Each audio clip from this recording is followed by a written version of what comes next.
It's in Explorer. Sure is. All right, I got it again.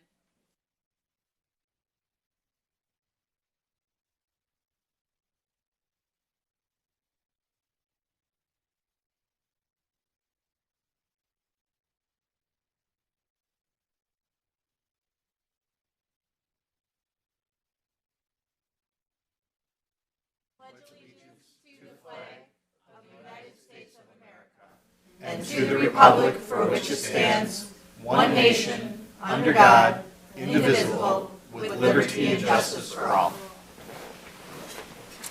Madam Clerk, may we have roll call, please? Councilmember James. Mayor Pro Tem Leaks May. Here. Councilmember Mikulski. Here. Councilmember Polika. Here. And Mayor Piana. Here. May we have a motion to excuse Councilwoman James due to illness this evening? So moved. Support it. All in favor? Aye. All right. Next on the agenda is approval of the agenda. And I do have one addition, adding a short presentation, 4C, for the Ferndale Housing Commission with Heather Van Pooker. Through the chair, she must be delayed, so. Okay. So should we just not add it? I don't think you need to amend the presentation. Okay. All right, then. Not scratch that.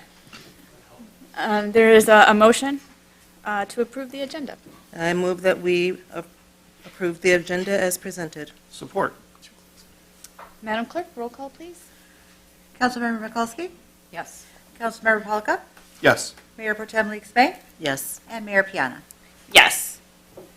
Next on the agenda are presentations, and our first the first item on the agenda of 4A is the downtown waste management presentation. And joining us tonight is It takes three of us to replace him. So. Jordan Torrey. Thank you for stepping in this evening for Aaron, who couldn't join us tonight. No problem, Mayor, Council. Thank you. As you mentioned, I'm pinch hitting for Ms. Cotel this evening, who was admitted to the hospital. She's expecting her first child any day now. So thoughts and prayers are with her right now, and I'm going to do my best to do her good service as she has been leading this project. I'm going to introduce Matt Naud with RRS, which is the firm that we selected for this study, but just to provide a brief bit of context. The Downtown Waste Management Study was commissioned to take a look at all of our systems of waste management throughout the downtown. Pretty accurate title, but essentially looking at ways that we can improve the infrastructure, streamline it, make it more environmentally conscious, and so through a study of best practices, looking at ways we can invest in this and do it better for all the businesses and visitors alike, and residents as well, to the downtown. So without further ado, I do want to just kick it to Matt to go through the presentation and the technical side of the presentation. Thank you, Council. Really appreciate the opportunity to work with you. I do want to thank your staff, Aaron especially, but also the DPW, DDA, City Manager's Office, Finance staff, and the GIS folks for being very responsive to us as we were looking for the data we needed. So today, I'm going to get through about 40 slides in 15 minutes, so I'm going to do this quick.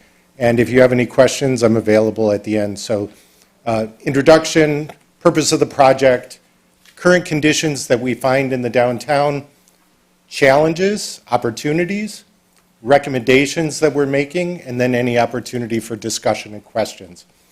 So the good news is, as you look at the way you're managing waste in Ferndale, you're already part of a regional partnership with SACRA, which is a good thing. Typically, it's a way that you're able to reduce cost and leverage your dollars.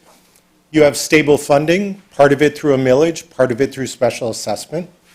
You have both sustainability and DPW staff paying attention to this. And Aaron's connected to both Michigan and national peer networks, which also is an opportunity to learn from others that are leading in this space. You have a DDA with an engaged business community and also potentially an opportunity for funding. You You've also got a small government, fewer silos, easier to coordinate. And I didn't give you my background real quick. I spent 17 years as the environmental coordinator for the city of Ann Arbor, retired early back in 2018. And in working with resource recycling systems, if you remember recycle.com, you know they've been in the business long enough if they've got that URL. They helped start Ann Arbor's recycling program about 35 years ago. We're now about 45 people, US, Canada, Germany, mostly helping cities and states with their recycling programs. So again, we talked a little bit about the scope. We tried to characterize all of the waste streams in the downtown, take a look at where those materials go in the community, looked at emerging technologies, best practices from other communities that were relevant to Ferndale, looked at your projected waste streams, both what does Ferndale look like if business as usual, and what does it look like if you add more employees to the downtown and use education and other technologies to increase your diversion rate. So one of the things we did was we talked with your businesses, and a couple of nice quotes. We didn't pay anyone extra for these. Waste service is as good as it's ever been.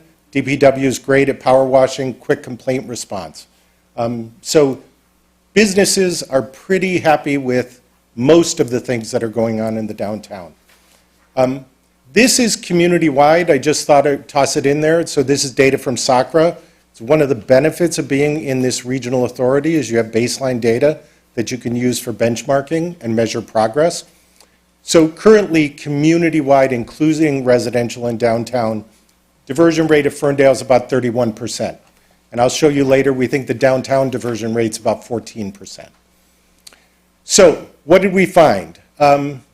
We think compared to other communities, you could set some metrics and goals. It would guide the direction of the program. That, for example, you'd want to reduce landfilled materials from X to Y by date certain.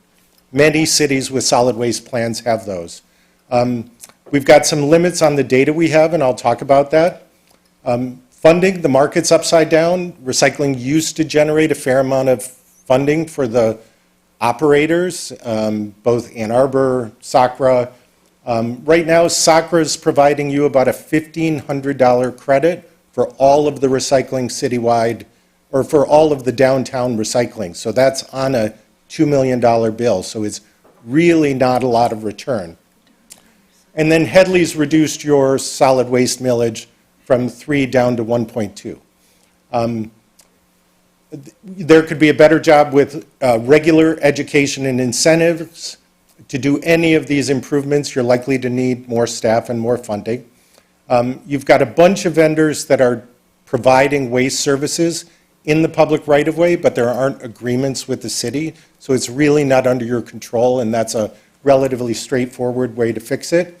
We're going to talk about ways to fix maintenance, cleanliness, and recommendations for updated policies and ordinances. So our recommendations, I'm giving these up front and I'll repeat them at the end, set metrics for success.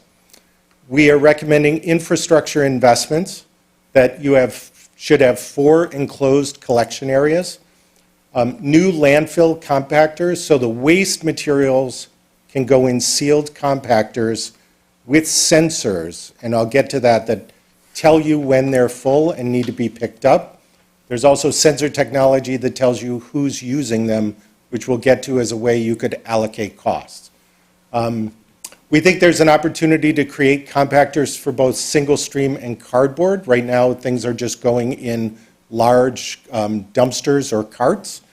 And we think there's an opportunity to have uniform public containers for trash and recycling. We're going to talk about staff mostly for education in a green business recognition program. I'm going to show you an example from Austin. And then new policies and ordinances. Some of these, you're catching up to some peer communities. Some of these would be actually new to Michigan. So interesting options for you to consider. So basically, again, we're focused just on the downtown and these 4 centralized collection areas. I'm going to run through them quickly.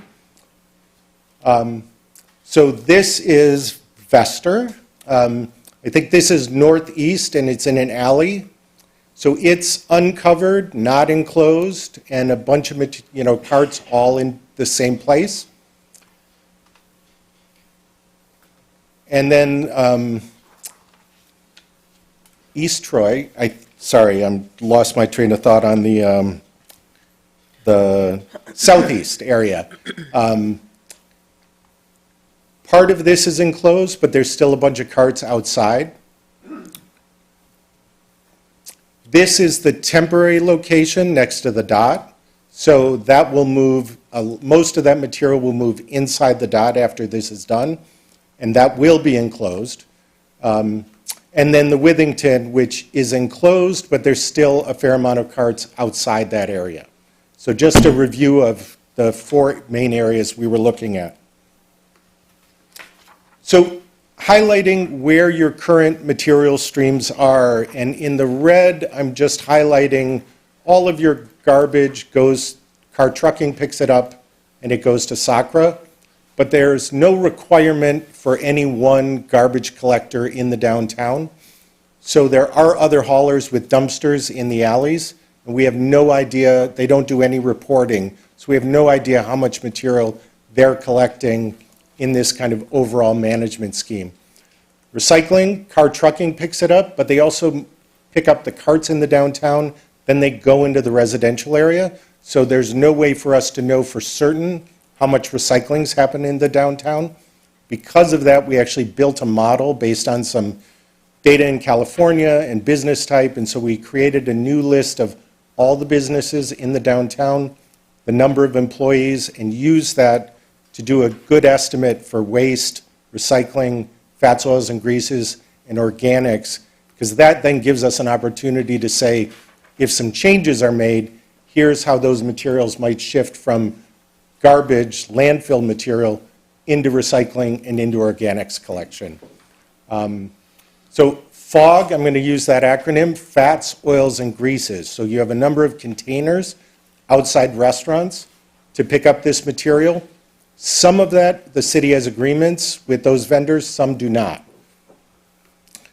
So again, this is just the alley on the northeast side of Woodward with multiple different trash compactors or dumpsters behind different buildings. So based on what we measured from car trucking and what we estimated based on our model, we think there's about 1,000 tons of landfill material created in the downtown.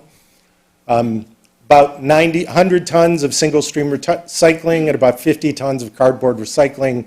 You add those all together, and it's about a 14% diversion rate for the downtown. We think that could be much higher with education programs and some new opportunities to move organics out of the garbage and into separate organics collection. So in that disposal area of 946 tons, there's a bunch of material that could be recycled or go to organics. This just highlights that most of your downtown employees are restaurant employees, and based in our model, that's where most of the garbage and material generation comes from. So just quick review of the funding for solid waste. You've got about a $3 million annual budget. Sanitation millage covers about 40% of that. You use special assessments to then make up the difference, about $1.8 million across about 10,000 parcels. And this is community-wide, not just downtown. In terms of what you spend, it's about $2 million a year to SACRA, about $1 million in your own staff and other contracts for like leaf pickup, parks work. I note that SACRA sends you an extra bill every month for special charges in the downtown.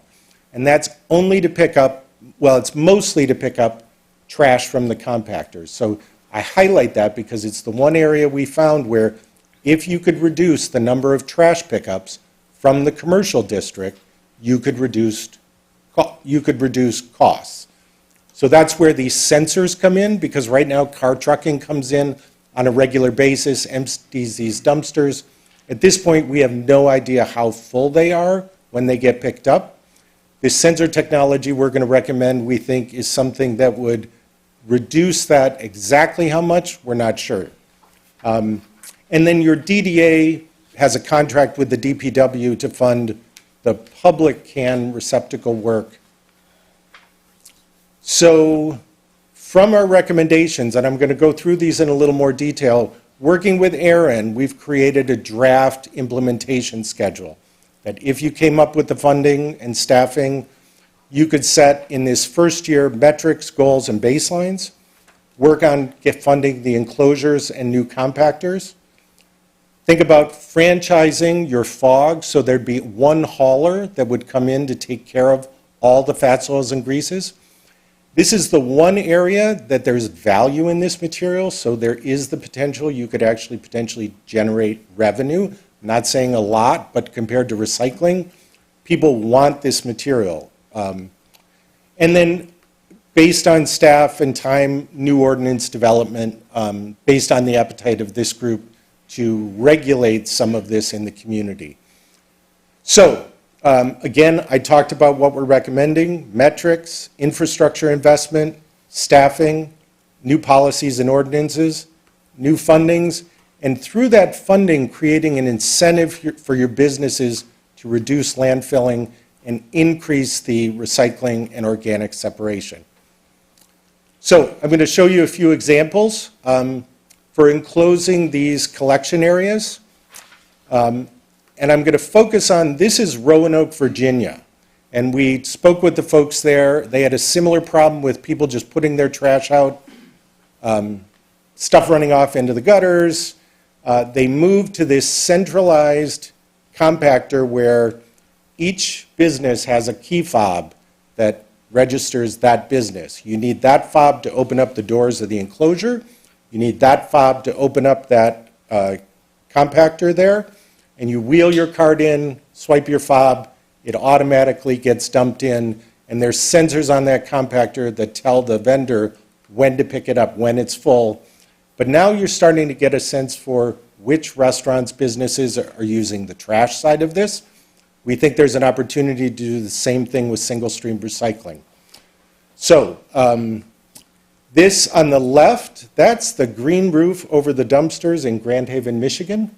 And I can't tell you where that green wall was, but I just thought it was a good idea for making these sites a little prettier, depending on how you want to go. I also joked with Aaron that maybe you should talk to DTE about putting solar on top of this, since they're all typically in parking lots, for some green charging next door.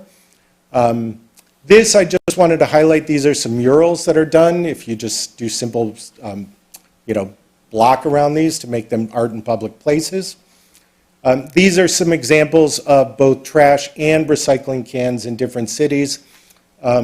These are not cheap. When you add them up, it can be at least $1,000 for a pair. But we've talked to Sacra, and they're interested in having a conversation with Ferndale about possibly sharing half the cost of this in the community. So Sacra's come and thought there were several areas where there's an opportunity for the city and Sacra to work together to kind of create some of these new programs. This is just a list of some of the things we think a staff person could help with: collection space monitoring, education, business training. We think this green business certification program, we got this from Austin, Texas, and this group that Aaron's part of, the Urban Sustainability Directors Network. Mark Kuder there has run this program for 8 years and is happy to chat with folks here if there's an interest in making this program work. The nice thing about this Austin program, if you look at the bottom, it's more than just resource management. So if you're going to go out and touch businesses, can you help them with water efficiency, energy efficiency, a lot of these broader sustainability programs that, basically if you do them right, it's actually cheaper to do business in Ferndale. And it kind of fits with the ethics of this community. I'm going to touch on this real quick. Ordinance development. One thing to think about is any new big development in town has to manage its waste on site. If you don't start doing that now, you're not going to be able to repurpose those public parking lots down the road because they're committed, for waste management. Talked about fog regulation and fog franchise, have one vendor come in and do all this grease collection in the city. Many cities require recycling, both residential or businesses. Then it's a question of enforcement. There's this opportunity to pilot organics collection. We think both SACRA has volunteered to look at this with their composting site. And I know Aaron's been talking with some other potential partners in the community about how to do that, especially just for your 44 restaurants in the downtown. Let me just touch on one more thing. Many cities regulate construction and demolition waste. Right now, you don't allow it in those downtown compactors, but it's not clear to me that that's well enforced. And then zero waste events. You've got a lot of public events. That's another place that staff person could help those event managers with whatever partner you've got. In Washtenaw County, there's a county nonprofit partnership that helps come out and works with those groups on zero waste events. I'm going to add this last one. It's kind of weird. King County, Washington has a post-construction soil standard. So any new development, you have to bring the organic content of the soil up to a certain level.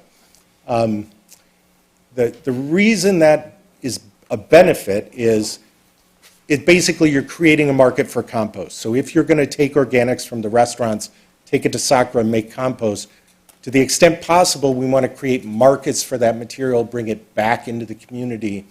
And this King County ordinance strikes me as a relatively low-cost way to kind of incent bringing that material back. It's also going to hold stormwater. It's going to make the soil better. Lots of co-benefits associated with that. We talked about organics. We think there's an opportunity to collect the pre-consumer organics from your restaurants. Right now, SACRA can't take plate scrapings, like post-consumer, after people have had it on their plates. But any of that kitchen prep could go to the SACRA compost facility. So we think that might take 100 tons of material out of that 1,000-ton garbage stream that we talked about. So in terms of funding, there is a small opportunity to reduce expenses by reducing the number of compactor waste pickups. In terms of revenue, I think the examples we looked at, we think are Lawrence, Kansas uses a tiered approach. So a large restaurant pays more than a medium restaurant, than a small restaurant, than an office, because they generate more waste. So that's a way you could look at whether you're allocating any of these costs in a different way as you do your special assessments. Obviously, you'd have to go back and to the voters to fix Headley and the sanitation millage.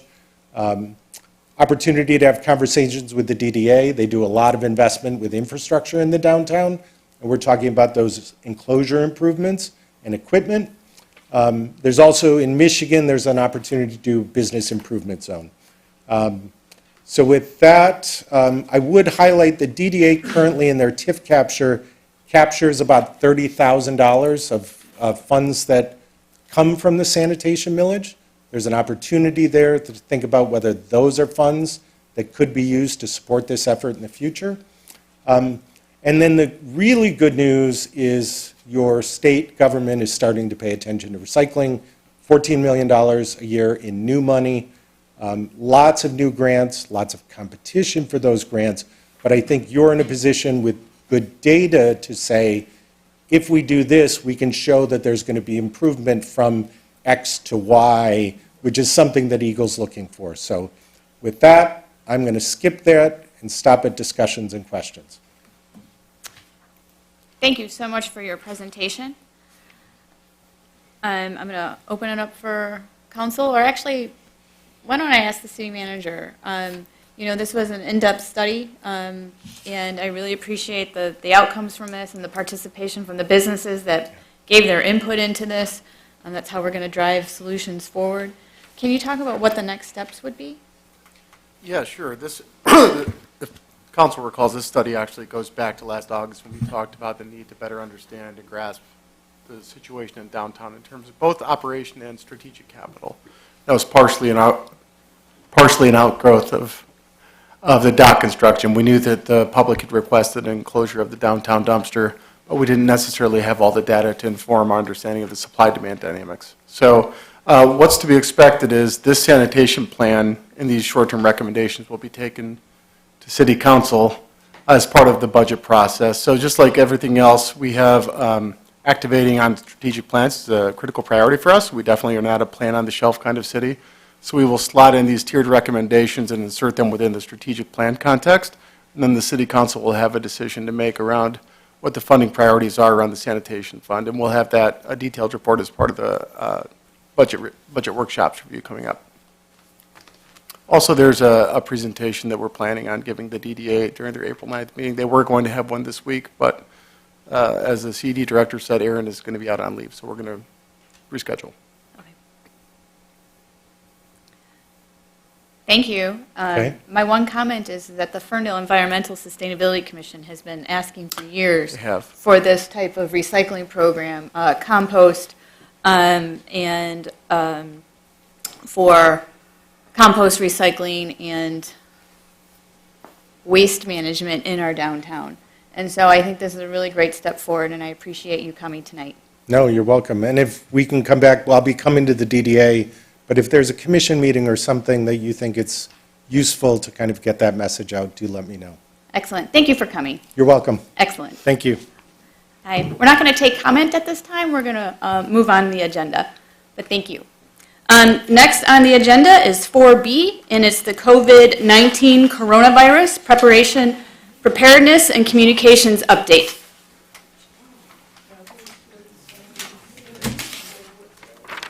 So.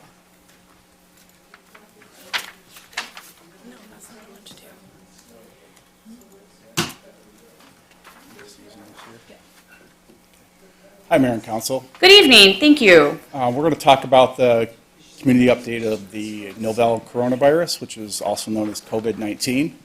I'm just going to give you a quick update. I have a short presentation here, and then I'll take some questions.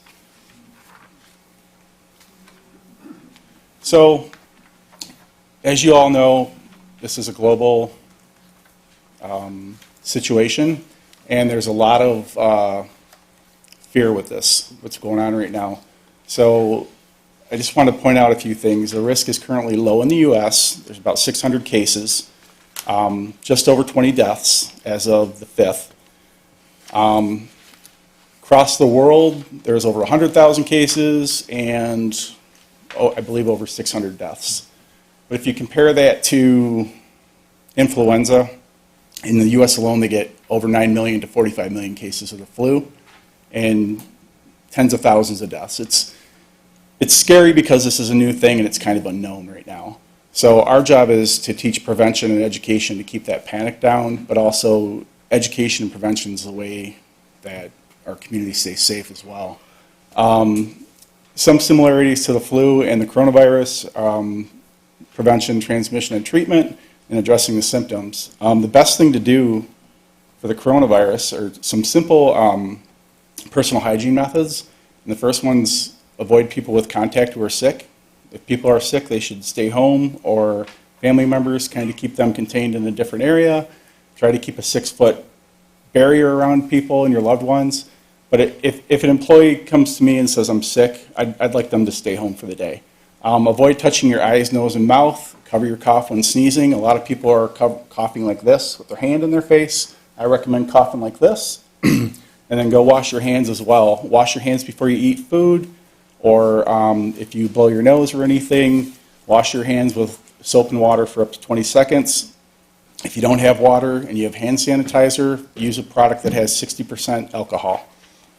Clean and disinfect surfaces on a regular basis. You look at your cleaning product labels, because I always use this example. I have a 16-year-old daughter. Tell her to go clean the kitchen counters. She'll spray it and wipe it really quick. You got to spray the stuff, let it get in there. It's called efficacy. Look at the recommended time to leave that product on the surface, and then wipe it. You'll get more bang for your buck with that product, and you'll kill more germs. And it's always recommended to get a flu shot. Moving forward with this, just a few things that the City of Ferndale is doing. Myself and other department heads, police and city hall, and the media department have gotten together and formed kind of a huddle or a task force. We've had a couple of meetings already, and we're going to keep going forward because things change on a daily basis. I'll inform the city manager, the police department, and my staff as well, and department heads on what's going on, if there's any updates. We thought it would be prudent to go out to the community and give presentations. So we've given 3 so far. I've got about 5 lined up already this week.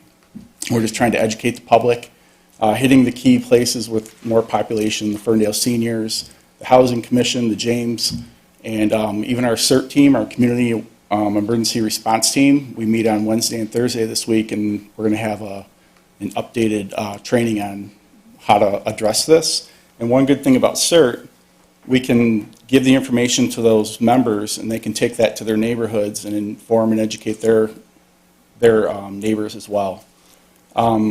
Continuously upgrading our procedures. We follow what the county's doing, so we have a close relationship with Oakland County Department of Homeland Security and the Department of Health. Our EMS coordinator back here, John Toit, actually sits on the board for Oakland County Medical Control Authority, which is like an extension of the health department. So we get a lot of good information from them.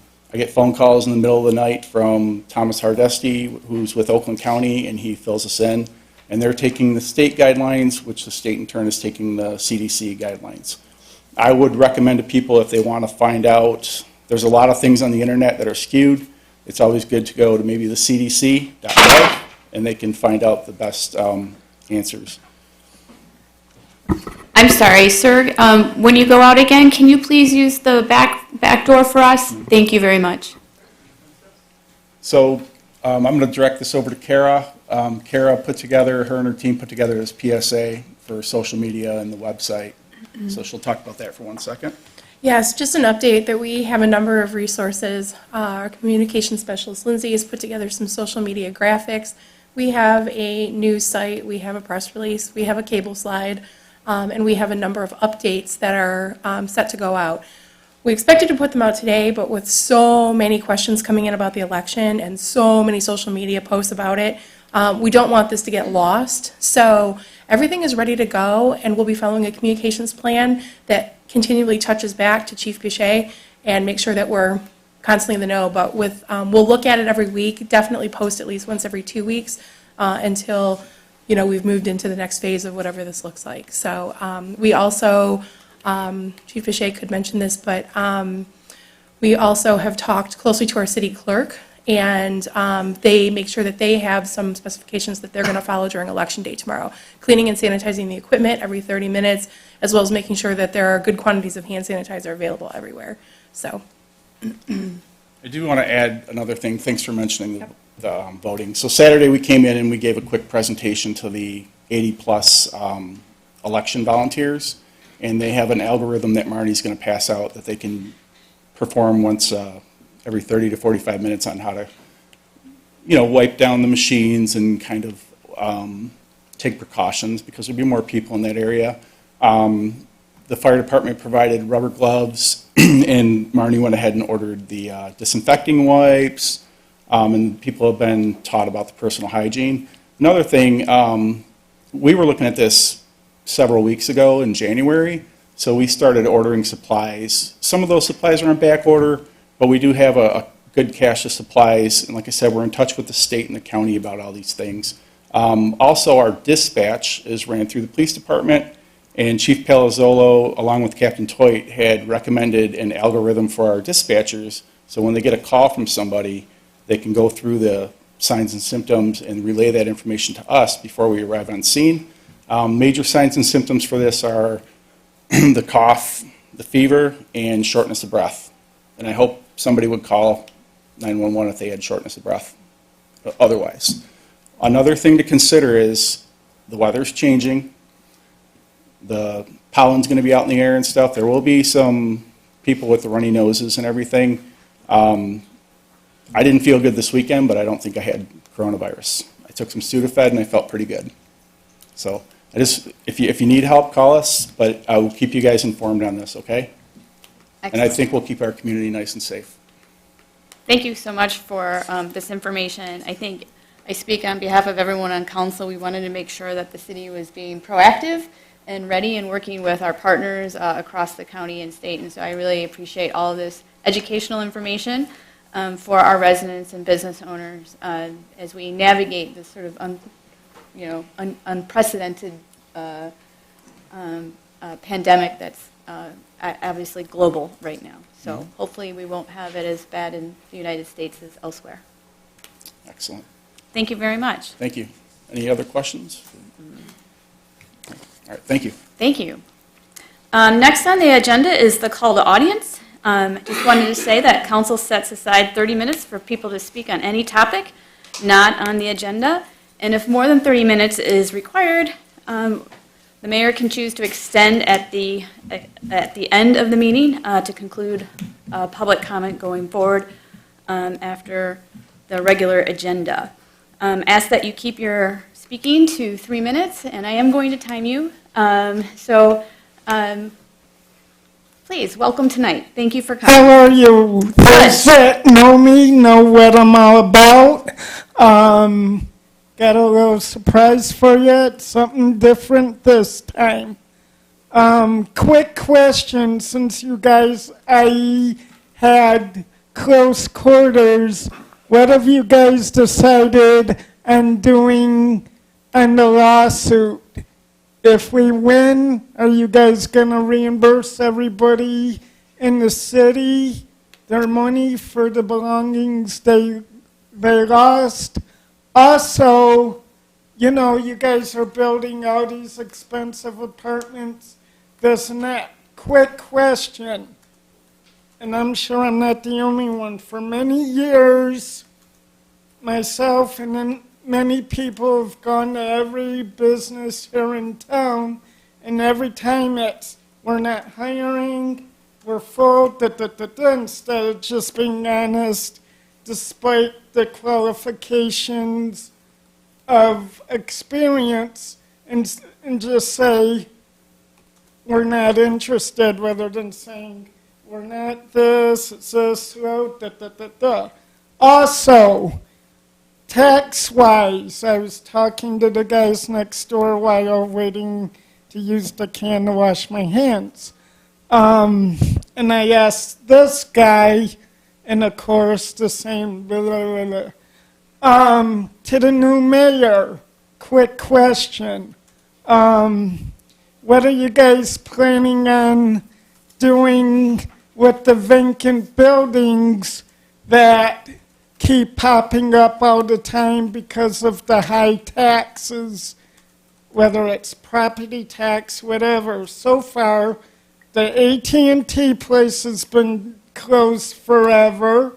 That vegan place, it was on the news, so I know all of you know what I'm talking about, was shut down. Half of it was because of property, some of it had to do with the owner.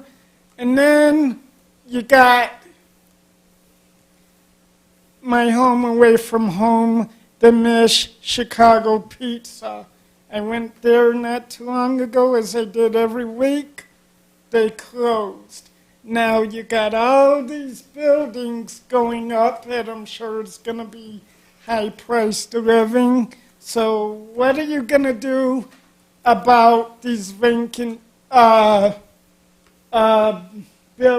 I heard, I don't know where he went, the guy in the suit talk about getting jobs around here.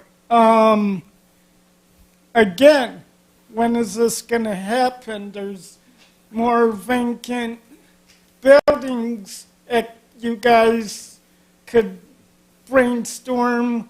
Even say, for example, say AT&T didn't want to reopen.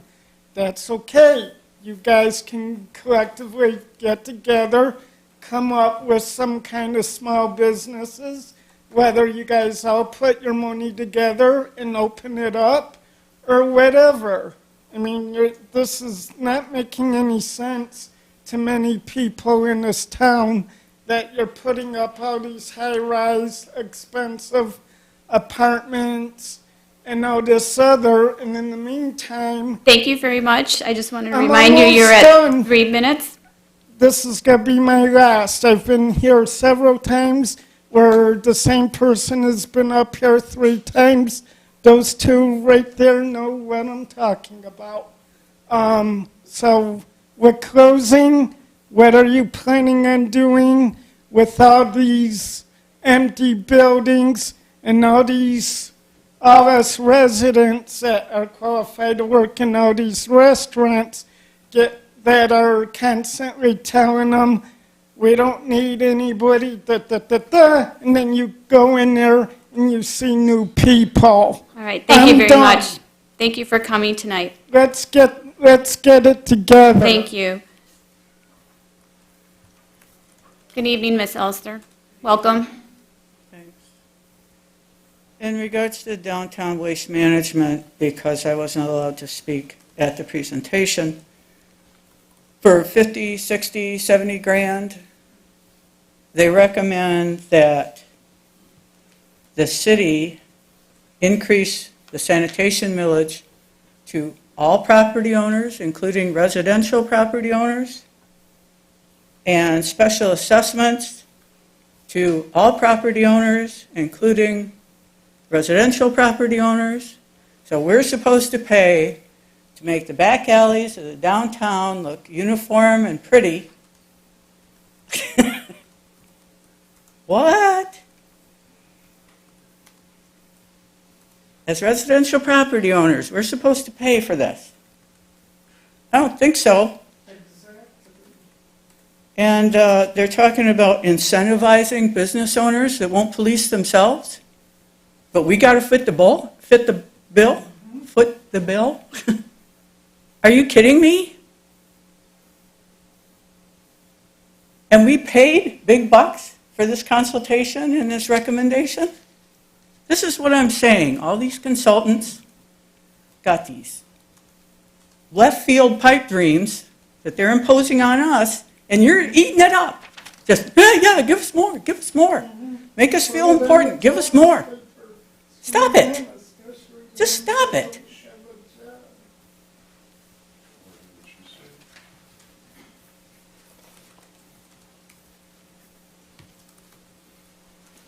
Hello. Good evening. I'm Sharon Chess, Earl Boulevard, Welcome. and welcome to the night before the big day. I'm up here tonight for personal reasons. My husband and I live directly across the street from Geary Park, right dead center. We're getting ready to host a rather large family gathering, and already Earl is parked up almost every single afternoon. And we love the skate park. But the parking on the day of our event, which will be a Saturday afternoon, is going to be problematic. So I was wondering what our options are for parking in front of our own house, because we're not allowed to park on both sides of the street, only on the park side. So who do I have to talk to, or to kind of cordon that off for whatever we have to do? That's a great question. We're going to direct you to speak with the city manager afterwards, and Okay. that will be part of the event planning, as well as the police chief in the back. He's raising his hand, so he can help. Woo, so he can help with that, Ms. Chess. All right, thank you very much. Thank you very much.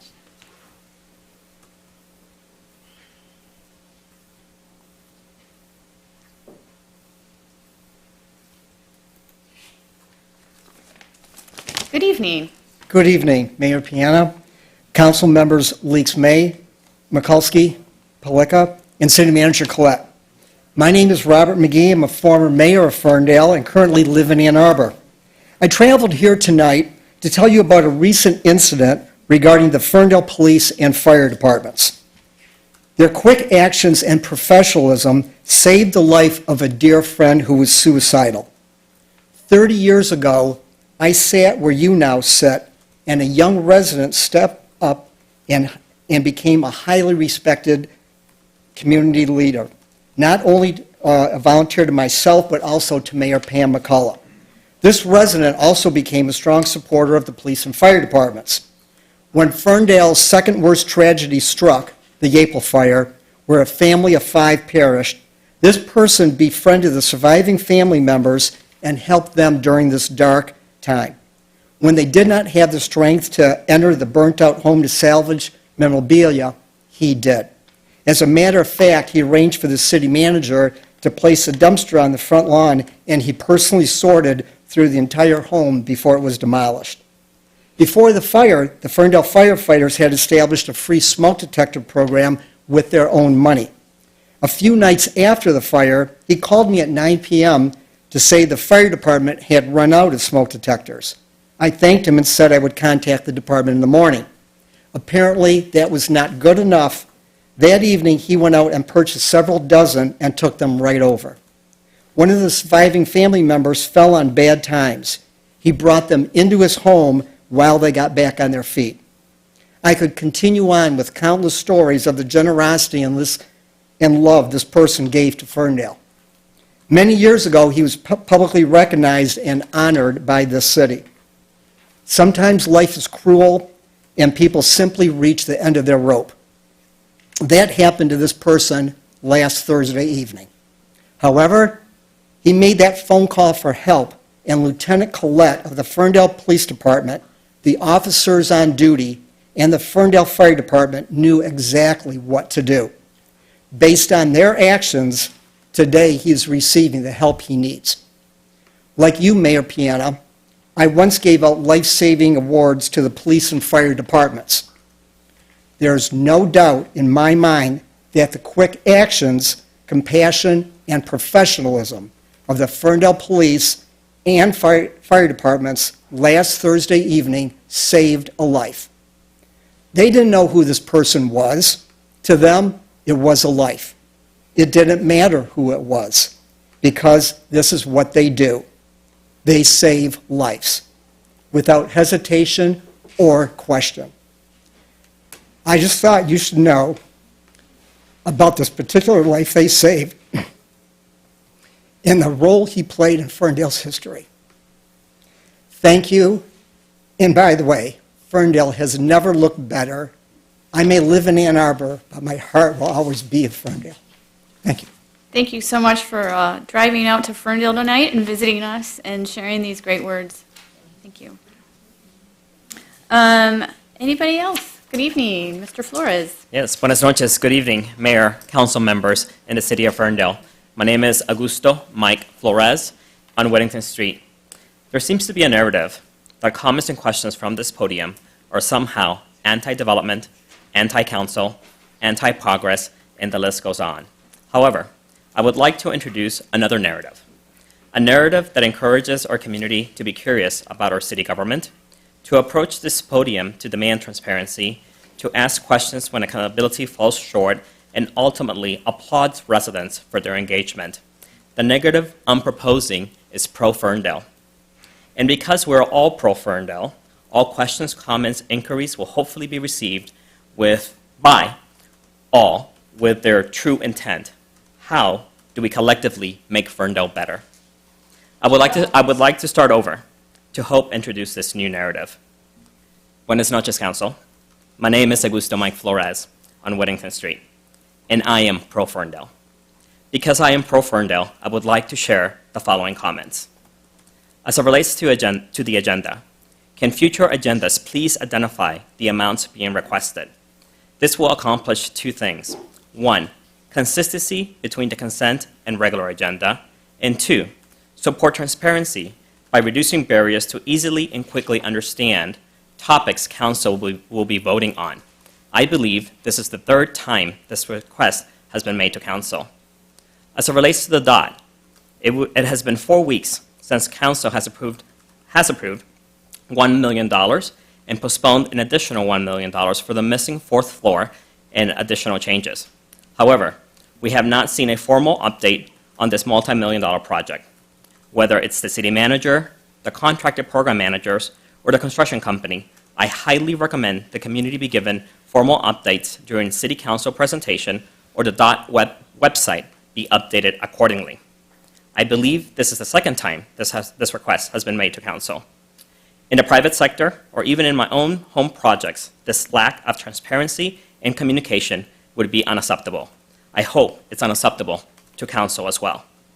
Again, thank you for the opportunity to introduce this new narrative of Pro Ferndale. I hope this narrative encourages our community to continue being engaged and welcomes new community members to the dialogue of our city. Gracias, and thank you for your time this evening. Thank you. Anybody else this evening for a call to audience?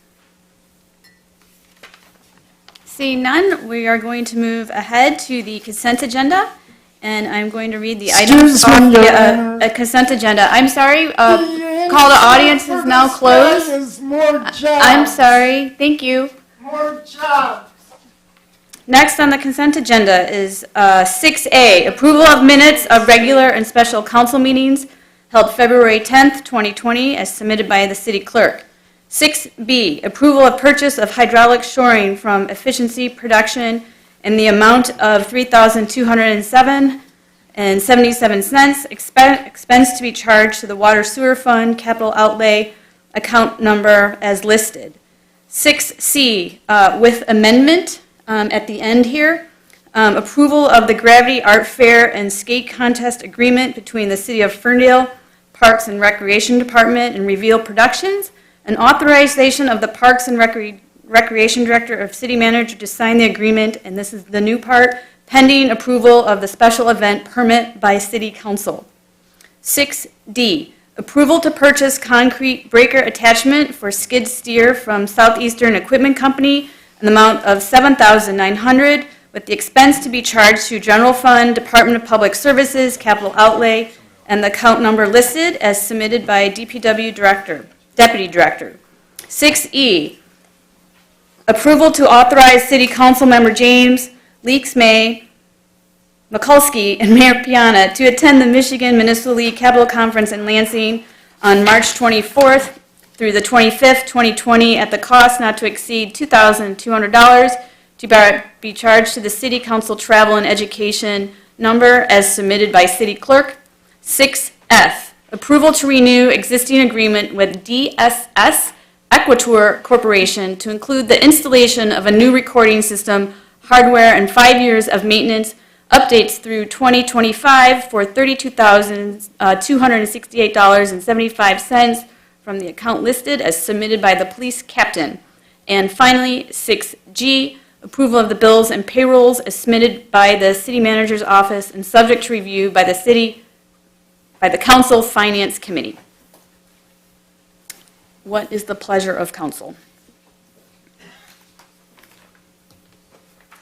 I move that we approve the consent agenda.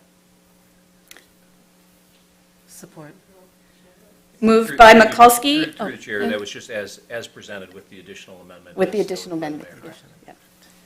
Moved by Mikulski and seconded by Leaks May. May we have roll call, please, Madam Clerk? Councilmember Polika? Yes. Mayor Pro Tem Leaks May? Yes. Councilmember Mikulski? Yes. And Mayor Piana. Yes. Moving on the agenda is the regular agenda, and 7A is the consideration of purchasing and replacement dump truck with equipment from Wolverine Freightliner Eastside Incorporated. Joining us tonight is our DPW Deputy Director. Good evening. Good evening. Good evening, Council. Tonight, we are bringing forth to you the recommendation to do a scheduled replacement on one of our dump trucks. Current dump truck is a 2000, year 2000. It's got about 45,000 miles on it. And just to remind you, it does sound like, wow, you guys got like 40,000 miles on this dump truck, but it's just the size of Ferndale. We're 4 square miles, so it is tough for us to really rack up some miles on the trucks, but we do run up the hours on those. So with the replacement schedule that we have in place, in a perfect world, we'd like to cycle out these larger trucks every 10 years. That way, we're really not running them into the ground, and we still have some sort of equity in those vehicles by the time we do go to get rid of it, whether it's a trade-in or public auction that we get rid of those vehicles. So we have a plan to replace this truck for some time, and one of the things that we're looking at with this truck right now, this truck has a traditional salt body on that. So what I mean by that is the bed of this truck has a conveyor system built on the inside of it to pull salt from kind of the front of the truck to the rear of the truck where the spreader's at, without having to lift the bed, actually lift the bed of the truck while it's driving down the road. And also it has brine tanks on the side so it can pre-wet the salt and so on and so forth. And these are pricey vehicles. So one of the things that we want to look at with this truck is how can we sort of get more bang for our buck, and what we've been doing with our equipment across the board is how can we have something that maybe we buy one piece of equipment and then have multiple attachments for it so we can get more of an all-season vehicle. So this is what we're looking at with this truck. So instead of swapping out for another truck that has a salt body built into it, what we've spec'd out on this truck is a traditional looking dump truck. But instead of an actual salt body on the back of it, we'll get an insert, salt body insert that'll just kind of go into the back of the truck.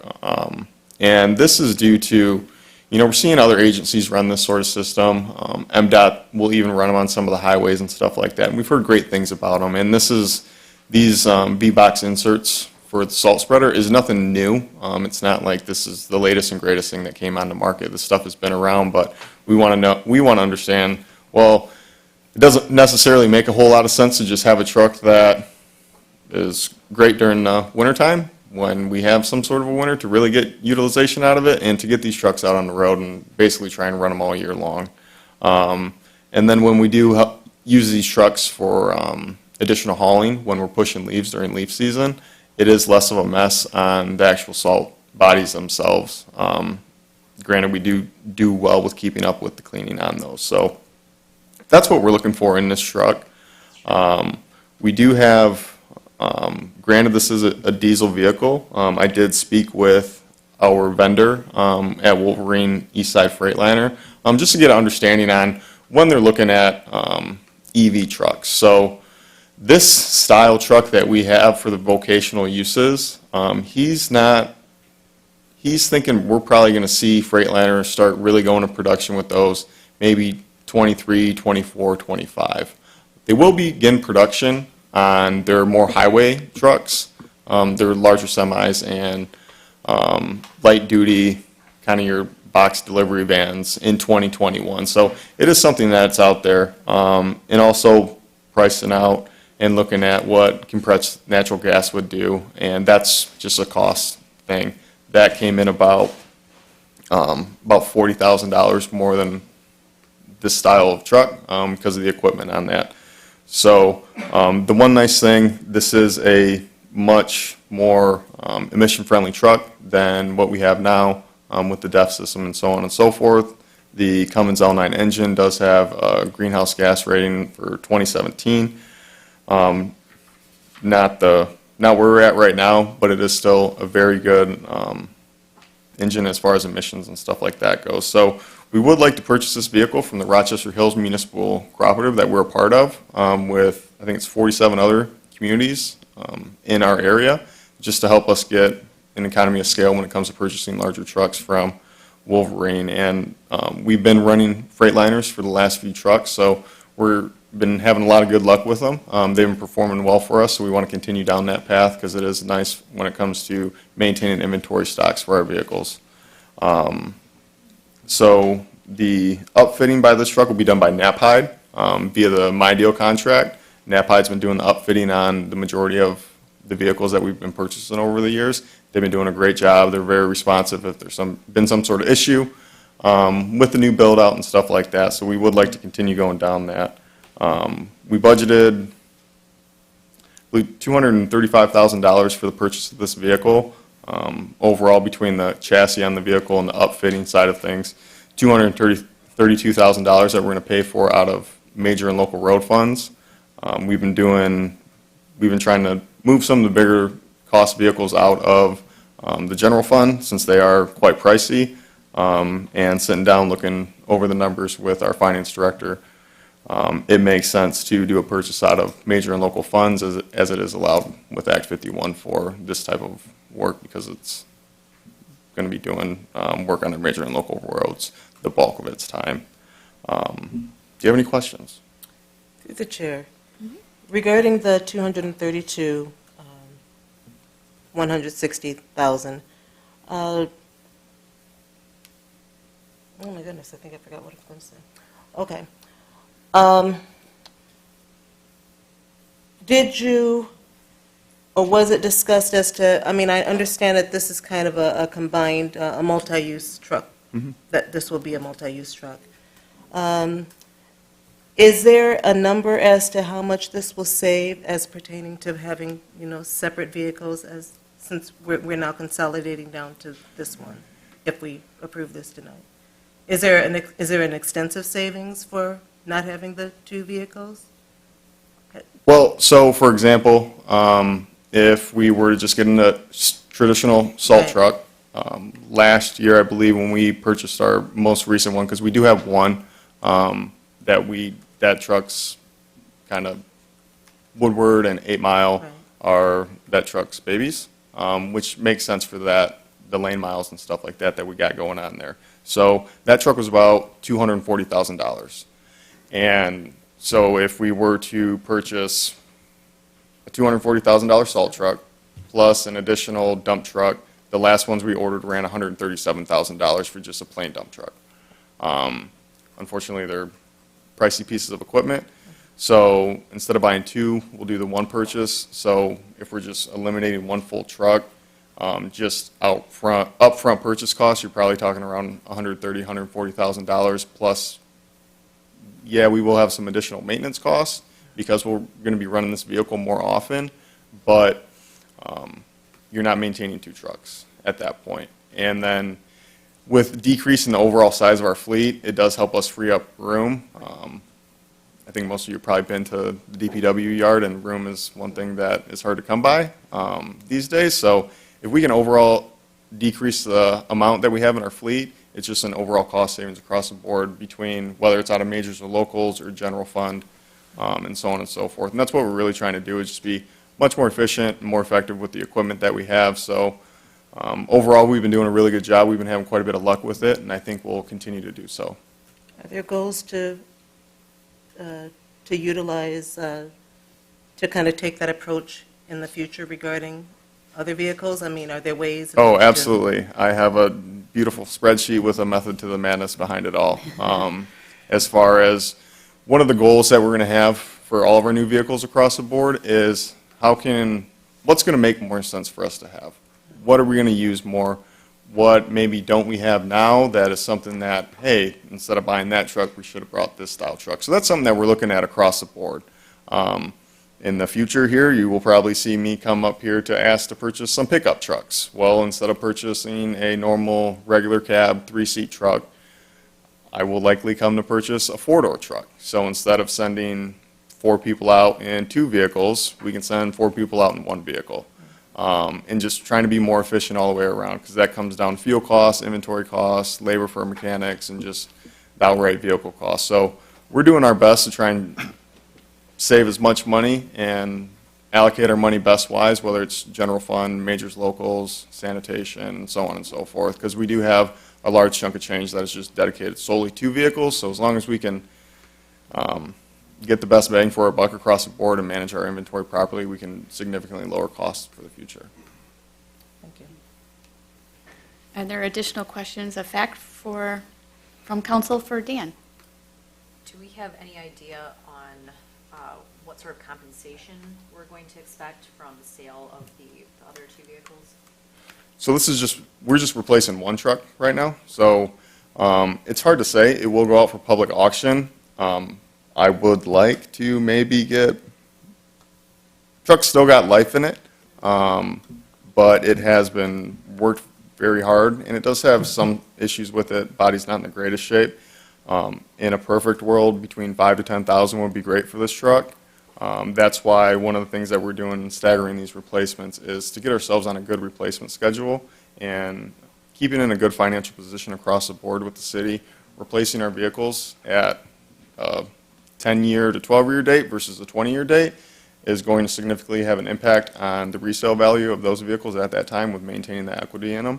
And one of the other things that we've been doing too is instead of going with a traditional steel body on these vehicles, we've been pushing our new trucks into stainless steel to cut down on the rust and so on and so forth that the equipment's going to get. And we've been doing a really good job on that and having good outcomes so far. So I do have a plan in place as to not trying to replace multiple dump trucks in a year and spreading those out to where we can stay on top of the replacement schedule. As long as we don't have another 2008, 2009 in the middle of there, it'll help us a lot more to stay on that replacement schedule, whether that's our larger vehicles down to our light-duty trucks, our heavy pieces of equipment and stuff like that.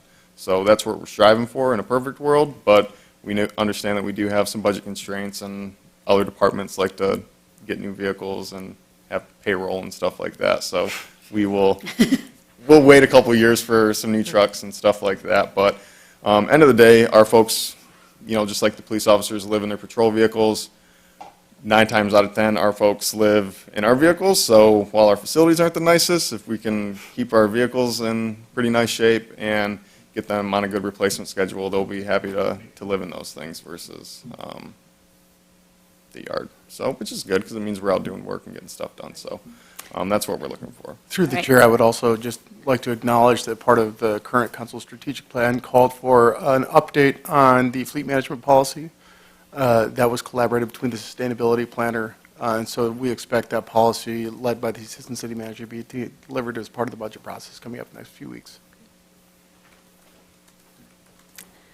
Excellent. If there are no additional questions of fact, we need to entertain, the council needs to entertain a motion. I motion to approve the purchase of a replacement dump truck with equipment from Wolverine Freightliner Eastside, Inc. in the amount of $232,160. The expenses to be split between Major Roads Fund, Capital Outlay, account number 202-000-977, and Local Roads Fund, Capital Outlay, account number 203-000-977, as submitted by DPW Deputy Director. Support. Moved by Polika and supported by Councilwoman Leaks May. Per Robert's Rules of Order, the council member that passes a motion usually is the one who can speak first on the motion, so. I have no comment. No comment, okay. No comment. No comment, all right. May we have roll call, please, Madam Clerk? Councilmember Leaks, Mayor Pro Tem Leaks May. Support. Councilmember Mikulski. Support. Councilmember Polika. Support. And Mayor Piana. Support. And that passes unanimously. Moving on to council regular agenda item 7B, consideration to set public hearing for March 23rd for objections to renewal of liquor license. And introducing this, I believe, is Madam Clerk McGrath. Through the chair, we can also have the city attorney opine on that, too. I will let either of you battle it out. Thank you. Okay. Thank you, Marnie. Through the chair, this is the opportunity for council to consider the renewal of its Class C liquor license that are issued through the authority of the Michigan Liquor Control Commission. Under that statute, the cities have an opportunity 30 days prior to the expiration of their license, which is May 1st is new licenses are issued. So 30 days prior to that period of time, council has an opportunity to consider whether or not it wishes to provide a objection to the Michigan Liquor Control for consideration. Council has adopted a resolution with respect to criteria it expects operators and licensees to operate within, issues associated with the payment of their water bills, issues with respect to whether there's law enforcement interactions over the course of the year. Are they following the liquor control rules? Are there code violations? Those are the nature of the criteria that council typically considers. Council most recently in 2019 amended its resolution to eliminate the issue that had been raising itself over the course of the last few years as it relates to the payment, the current payment of its taxes, which it eliminated from that as one of the criteria for objecting to the renewal. So in order to consider that, the potential for an objection, it would need to set the public hearing for the second meeting in March, which would be the meeting of the 23rd. Typically, this first week of March, I am notified of, I know the city manager requests information from all of the various departments as it relates to the performance and the satisfaction of the licensees with the criteria. And that would be potentially, if there's violations that are noted, those particular licensees would be provided with a notice, and there would be a public hearing at the meeting on the 23rd. Excellent. Thank you for that explanation.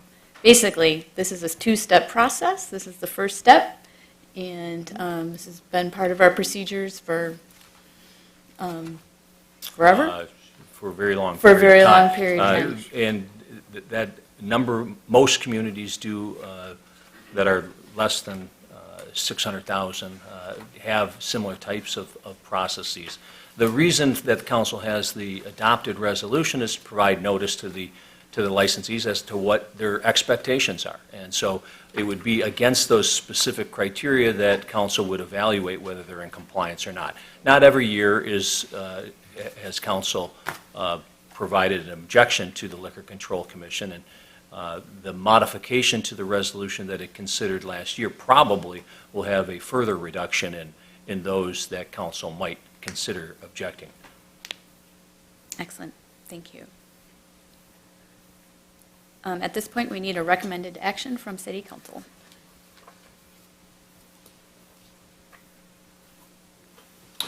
I move to direct that a public hearing be scheduled for Monday, March 23rd, 2020 at 7 p.m. regarding the non-renewal of Class C liquor licenses, and that the city attorney's office prepare and have served appropriate legal notice of the scheduled hearing to the establishments that are not in compliance with the provisions of the Ferndale City Council's February 4th, 2019 resolution.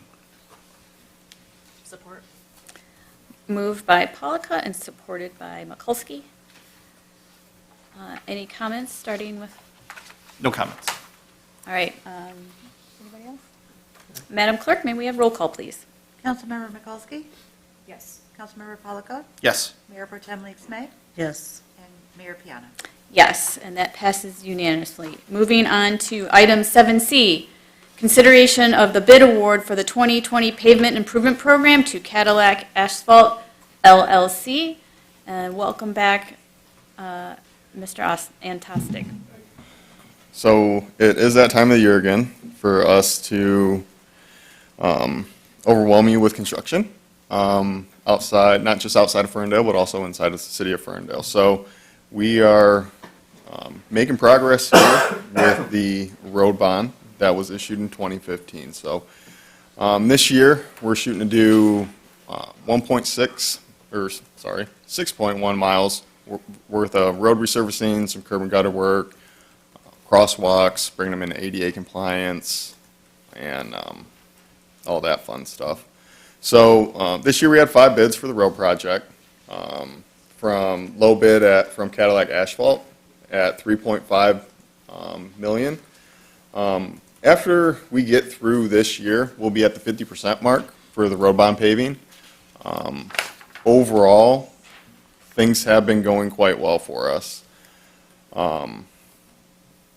We are a little over budget for what the bid came back was, but if you do look at the bid recommendation, there are some add-ons for this project that weren't originally budgeted for when all these numbers were put together for the initial bond. Some of that stuff goes speed humps, some drainage structure replacements that didn't need to be taken care of almost 5-6 years ago, and now if we're going to resurface the road, we need to take care of these too. So there are some add-ons with that, but overall, since the local project started, we've been doing quite well with the budget. To date, we're floating around 3% as far as what was budgeted versus what we've spent to date. We're about 3% over budget, and that's over $16 million. So overall, I think we're in a pretty good spot. As further down we go, we will be continuing to look at this and monitor this. But the one nice thing, yes, if we're going to spend an additional $250,000 over $3.5 million, the one thing to keep in mind is we haven't been spending out of our major and local road funds for road resurfacing projects. Those funds have been being spent on maintenance activities as far as striping, crack sealing goes, and some minor asphalt repairs and patching and stuff like that that we do. But the one nice thing is the further along we get in this program, perfect world, the less patching of potholes that we're going to have to be doing. The crack sealing and the pavement marking will continue to go on because that's maintenance and for the integrity of the road itself. But I think we're in a pretty good spot. So the one nice thing is, yes, if we're 3% over, if we keep that 3% number going forward, we're going to be in a really good spot. We try and shoot for MDOT standard, which is no more than 4% over budget over the course of projects. So I think we're on pretty good track right now. And you do have contingency that's in there that doesn't necessarily need to be spent. So as long as we continue to get favorable bids back, we were a little bit nervous as to what bids would come back this year. We expected to have higher bids than what we did, to be quite honest with you.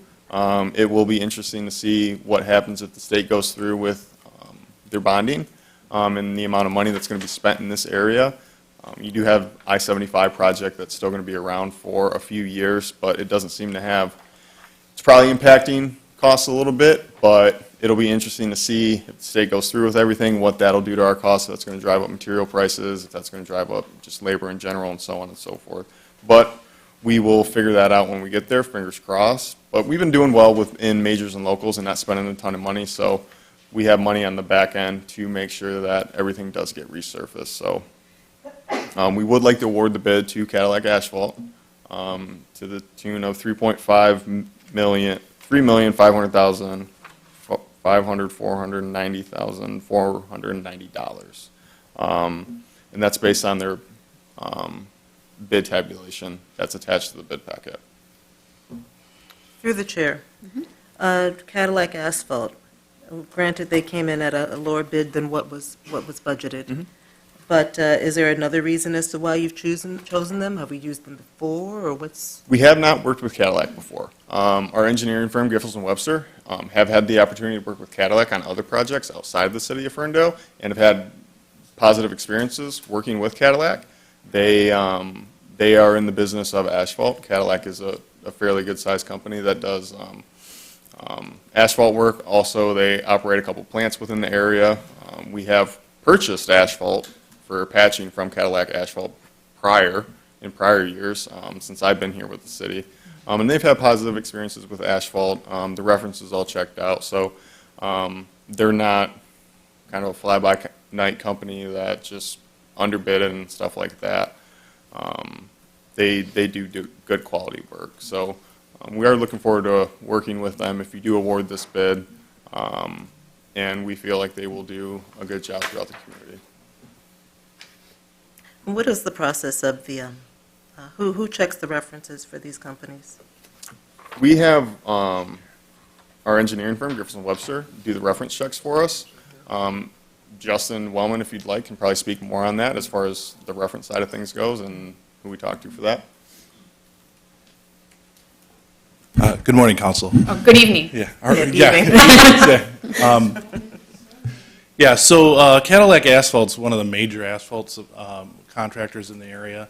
They actually have done work in the city on the previous road bond 20 plus years ago.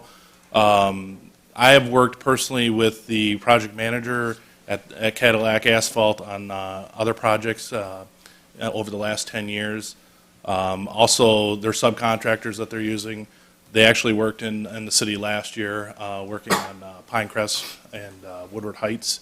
But they are a very reputable company, and one of the they actually bought out Thompson McCulley. That was, I don't know if that's a name that you've heard, but maybe 10, 15 years ago.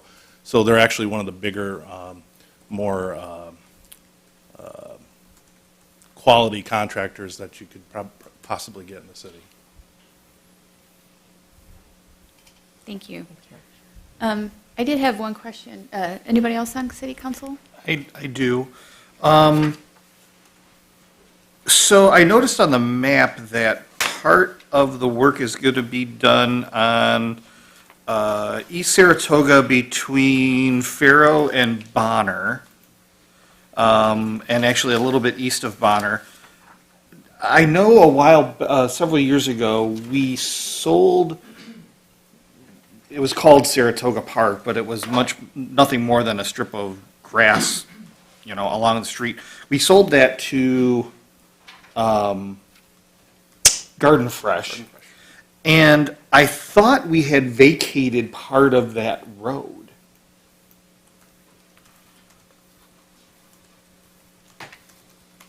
That is definitely something I can look into. I think we should, because I don't think we should have to do the work on the road if we no longer own it. Through the chair, we can look at the agreement. Yeah. I'd Verify appreciate that. Which street is that again, please? East Saratoga. I believe it was the part east of Bonner that we vacated. You're right. We'll review the record. Yeah. Definitely look into that. Yep. I had a question for the city manager. Can you clarify, we're underbid or it's the lowest bid, but I heard something in there that it was 3% over, and I'm confused. So can you clarify that?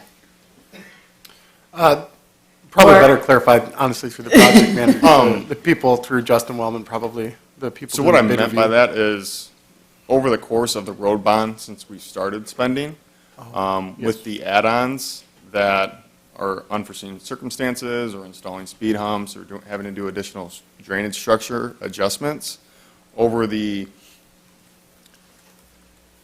course of this road bond, we are a total of 3% over budget what was originally budgeted for the work over the past 4 years. Okay.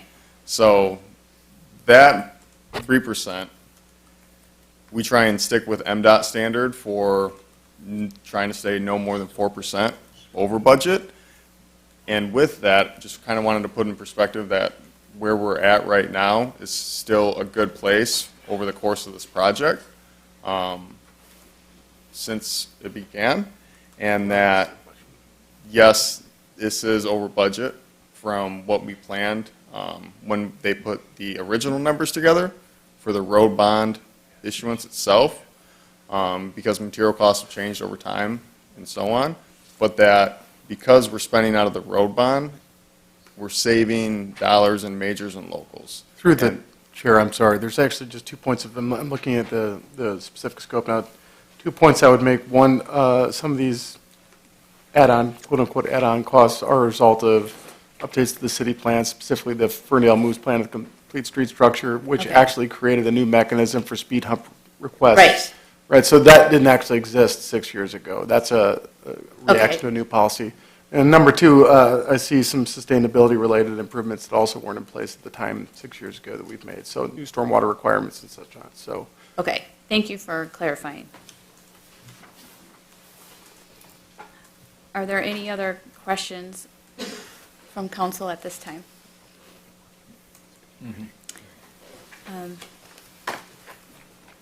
Need action from city council to move forward? What is your pleasure?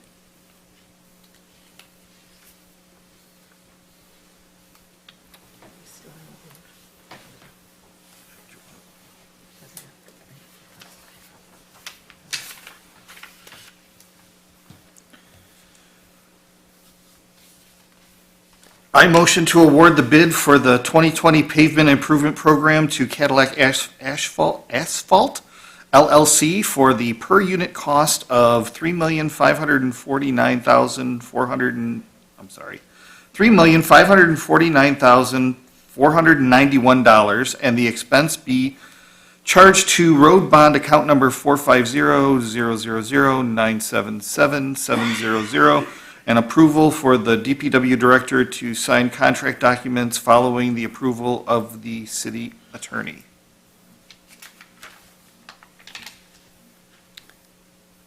Support.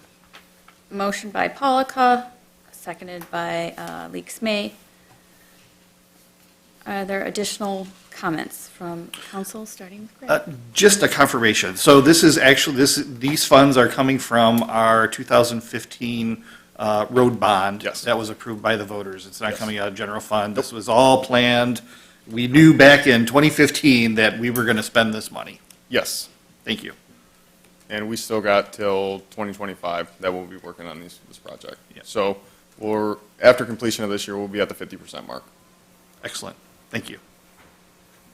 That's it. And I do notice a question from the audience. I am going to allow it for this item. Thank you.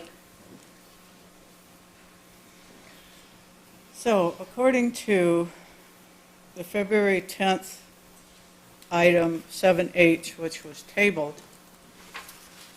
the plans for 3 blocks of West Marshall is now rolled into a mass budget for all paving in 2020. 15 to 20,000 of this sum is to accommodate more bike lanes. If we add up all the sums from all the bike lanes having been given this example, we can safely assume that bike lanes have cost the taxpayers of this city hundreds of thousands of dollars, and it shows no end in sight.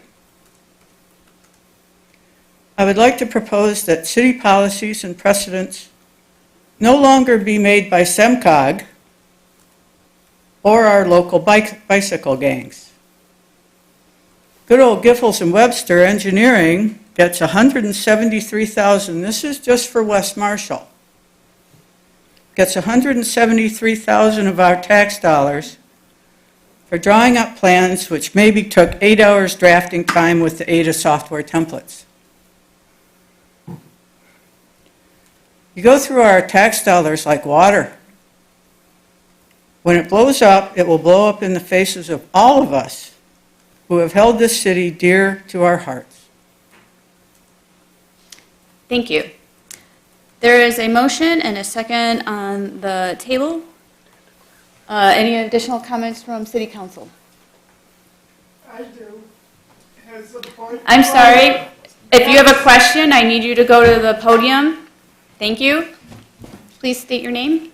Has a bike rider, and obviously the 3 over here are aware, there's not enough bike lanes given our past discussion. You're new, but the 3 at the end know of the past discussions. And I got a question for the guy with the glasses. You say you have this extra money and you're all for Team Ferndale.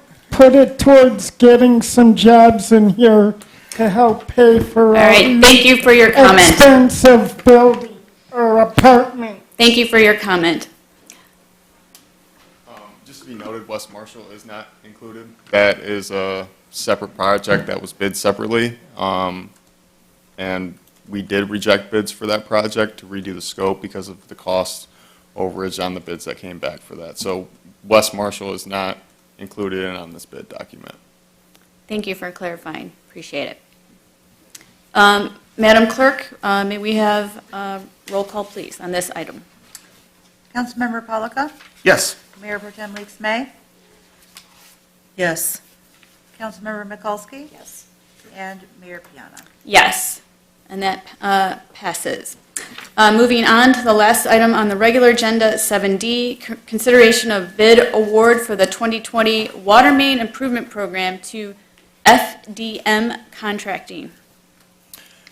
Yes, so this year, we're just going to keep on going with the construction projects and get some water main improvements done if council approves. So this year for the 2020 Water Main Improvement Program, we are looking to do water mains on Burdette, Mapledale, and behind Kensington, around Fox.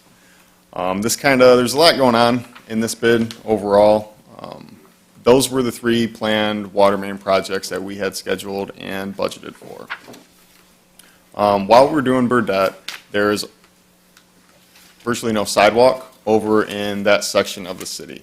So while we are going to be doing a reconstruction following the water main work and repaving the road, our planning manager, Justin Lyons, slotted to place in a section of sidewalk along Burdette to help connect that area and the new development and stuff like that's going on over towards the downtown and make that area more walkable. Right now, that section of street has no sidewalks, so we would, we included that in with this bid project, with this project. And then in addition to, following the 2019 sewer cleaning, televising, and assessment, we found that a 350-foot section of sanitary sewer on Channing Street is in serious need of repair, and that we would include this on the project just for economy of scale. So the Burdette sidewalk extension was budgeted to come out of the general fund, community and economic development, and then the Channing sanitary sewer. So we didn't plan for this, so it was a surprise to us, and it is a large section of sewer that needs to get taken care of. The good thing is that if you remember back to, I believe it was the February 24th council meeting, the cured in place pipe bid award came in significantly under budget. So that did one of two things. With this project spanning fiscal years, it did, we did realize a cost savings on that project that we could redirect those funds to help cover the cost of the sewer replacement that needs to go on Channing, in addition to the funds that we budget for on a yearly basis for emergency sewer repair. So this unfortunately is a section of sewer that we're unable to line, so we actually have to go in and do a full replacement on that. So this project will be funded from a couple of different places. The water main and sewer main work will be coming out of the water and sewer fund. The road improvements, since those are roads that are scheduled for resurfacing and haven't been resurfaced yet, will come out of the road bond. And then the portion of the sidewalk will come out of the general fund. So that's where we're at for this project. We are seeing that underground work is rising. The cost for that's rising. Pipe is quite a bit more expensive than it was in the past years, so that's something that we're looking at and going forward and using kind of this year's numbers for our low bid as a baseline for future years to better model out estimated costs on these water main projects going forward. So that is something that we do have in the back of our heads as we plan out for the next 20 years for our water main projects. These sections of water main have been slated for the last few years. The one surprise we do have is Channing, but with the cost savings on that cured in place pipe bid award, we're comfortable with the dollar value that is on that and associated with that work, that we're not going to have to amend the budget very much or ask for additional. It's just kind of reallocating what we already budgeted for a different project towards this Channing sewer. Do you have any questions? Opening it up to questions of fact for Mr. Antastic by council. Okay, with that in mind, we need a motion, recommended action. Oh, I will accept questions at this time. Just one quick clarification, just so on the approximately 300 and something thousand dollars are being spent on Burdette. Is that accounted for on what was just approved on the street fund, or is this an additional 353,000? I guess I'm just trying to understand if there's like double count there, or if it's completely separate. Two different work. They're separate. So we bid the road work for these projects within the water main and sewer main project, just to keep the accounting for everything a little bit more simpler for us. And so it's different on this. That's just shown. This was it was originally part of the resurfacing program, but we do our best to mirror our future water main projects with the planned road construction. So that's why you see it on the map. It's not a doubled up with in the road bond plus the water main project. It's just we're separating out Burdette and Mapledale's paving and keeping that in with the water main project itself versus having to coordinate multiple contractors, and hopefully you guys get your water main done on time, or that you guys can get over to Burdette and get that paved in a decent amount of time, so. That's Yeah, what I just wanted to that's clarify because it was there. Awesome, cool, thanks. Thank you.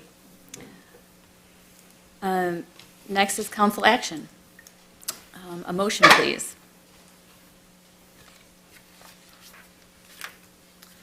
I move that we approve the bid award for the 2020 Water Main Improvement Program to FDM Contracting, Inc. for their per-unit cost of $1,287,103, with related expenses to be charged to the Water Sewer Fund Capital Outlay, account number 592007, Road Bond, account number 450,000,9777.700, Community and Economic Development Capital Outlay, account number 101-371-977, and approve the DPW Director to sign the contract documents following the approval of the City Attorney. Support. Moved by, moved by Leaks May and supported by Mikulski. Any additional comments by council? Madam Clerk, roll call, please. Mayor Pro Tem Leaks May? Yes. Councilmember Mikulski? Yes. Councilmember Polika? Yes. And Mayor Piana. Yes, and that passes. That is the conclusion of the regular agenda, and now we are moving on to call to audience and call to council, sorry. And Dan, are you kicking us off? Yeah, these boots were made for standing, so I might as well just keep on going. So, with these projects that you approved tonight, we'll be looking forward to getting contract documents signed and getting those projects off the ground come April. Kind of weather pending, hopefully we don't have as bad of a spring rain-wise as we had last year, so we can get some more production days out. We did begin the demolition of Schiffer Park this morning. And that basically got done around 6:30 or so. We have some more work to do over there tomorrow, but that project has begun. I apologize, Lorena, if you're going to speak about that. And then we did start the West Troy Water Main project today. That's smooth sailing right now. We've been working with the DDA to really communicate with the businesses. Once we find out some more information on that project as far as disconnection of service to reconnect to the new main, we'll be reaching back out to those businesses and doing our best to hit them during off-peak hours or days that they're closed when we do those reconnects and disconnects. And it looks like the weather may be turning in our favor as far as freezing goes. So that gets us an opportunity to get our street sweepers back out on the road, cleaning up the debris that has been piled up over the course of winter. So look for our street sweepers back out on the road. Spring cleaning is what we'll be focusing on for the month of March prior to grass beginning to grow and all the other projects to get underway. Overall, water main replacement project, we got over the 30% mark last week, so we are doing very well. I do ask you to please respond to the mailers and door hangers to schedule replacement for your water meter. It is very important for us to get this project done. The main source of income for the water and sewer fund is from water bills. So if we can't bill properly, then we can't. Cheryl doesn't like that very much because we're not bringing in our revenues that we should be bringing in for water and sewer. Everything that we pay that comes into the city, we have to pay for sanitary and sewer going out. So please schedule that. Everything has been going well for that. Yeah, there's going to be some issues in a project, but they've been addressed in a timely fashion and nothing catastrophic or major. So just a quick update on that, and have a good evening. Actually, if I may through the chair, did I read that, because we got our door hanger, that you all are installing on Saturdays as well? Yes, there are a few Saturdays peppered in the month that we will, that our contractor will work to schedule. Okay. Right now, since the weather is getting better, we are hoping to ramp up production. End of the day, this is a long-term project. We have a end goal of August to finish up this project. So we'll be ramping up production, trying to replace as many meters as possible, and then keep it moving. And looking forward to rolling out the new system, have some back-end things that we're still working on, and as soon as we work those bugs out, we'll get to the point where we can push that out and you can see the public-facing portal and get to see, you know, when it is in the middle of the night you wake up to use the restroom and how much water you use at that time. So, you know, we're really looking forward to the public-facing portal, trying to be more sustainable, water conscious usage, and the leak detection and stuff like that, and looking at consumption is a very important tool that I would like to say will be a benefit to you, because it is amazing what a small leak can do to the increase in your water bill. And just being aware of that, and instead of having one of us leave a door hanger on your door or give you a call to say, hey, I'm pretty sure your toilet's leaking, you can kind of see that, hey, it looks like something's going on because I'm using water when I'm not using water. So please, if you talk to your friends, neighbors, and you had a good experience with our installers, pass that along, and also remind them and ask them if they got their meter replaced, because they should. It would be great. So, thank you. Through the chair, just one more question for Dan. Is it true that curbside yard waste collection is going to be resuming shortly? Oh, yes. So that is right around the corner. Come April, you will again be able to put curbside yard waste pickup to the curb. We'll pick it up, and that'll go out to the compost pile. And around that time, you will likely see compost back out in your favorite spots, whether it's one of the parks, at the DPW. If you need more, we will definitely refill. Our community is great at taking compost, and that is one of the benefits of the curbside yard waste pickup is what goes out as yard waste comes back to us as compost for all the soccer communities and stuff like that. So, yes, Joe, that is right around the corner. So hang tight with us. We know it's been a dirty winter, and you want to get your leaves cleaned up with the nice weather that we've been having, but you just got to hold on to it for a few more weeks. And then maybe sprinkle it out. Don't be so tough on the garbage men that have to pick that up. If you're putting out 10 bags, there's a lot more people that are putting out 10 bags, so maybe spread it out over 2 weeks. They would appreciate that, I know. But either way, we will pick it up, so I'm looking forward to that. Thank you. Chief? Ladies and gentlemen, Dan Tosick. I spoke to the former Mayor McGee on Friday. He called to commend the lieutenant and the officers. He did give his heartfelt gratitude because he does believe that a life was saved. Those officers and the lieutenant were given a permanent record in their personnel file, thanking them from somebody from the public. So they did a great job, and those happen every day. It's not very often that we actually get recognized, so that was nice of him to come all the way from Ann Arbor for that. Accreditation update, we're at 92% as of today. Wow. So we should be at 100% by the end of the month, which means we have all of our policies in place. Wow. And we're shooting for July 1st to have all of our assessments done, and sometime in July have that presentation done. So we'll look forward to that. Congrats, you guys are moving fast. Good evening, Jordan. Evening, Mayor and Council. Just two quick things. First, just a friendly reminder that the Build Ferndale business classes there's still a few spaces left. You can find registration, which is as low as $100 for an 8-week course if you're an entrepreneur with an idea or you're somewhere along the continuum of starting a business or expanding one. It's a really great crash course to get you set up for success in that way.